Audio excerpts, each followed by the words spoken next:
बहु भुकेला झालो तुमच्या उष्ट्यासाठी आलो तुमच्या उष्ट्याची मजाक तुमच्या गाठांचा मी जात तुमच्या गाठांचा मी जात लोकाजी महाराज विठोबा के पास उच्चिष्ट मांगते हैं हमारे विठल तो साईनाथ आप है आप हमें उच्चिष्ट दीजिए तो उन्होंने बोला है साईनाथ महाराज ने आभे वचन दिया है क्या आभे वचन दिया बाबा ने यहाँ मेरे लगे रहेंगे मैं समाज को देऊंगा मेरे रहेंगे समाज को देऊंगा मेरी मैं मन्नत को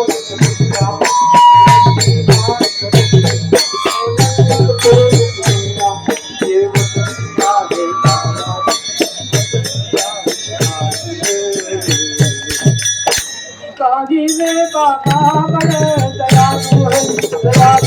बाबा बड़े दयालु है तो ब्राह्मण आणि पाठी देवा तुमच्या उच्चासाठी बोला पुण्य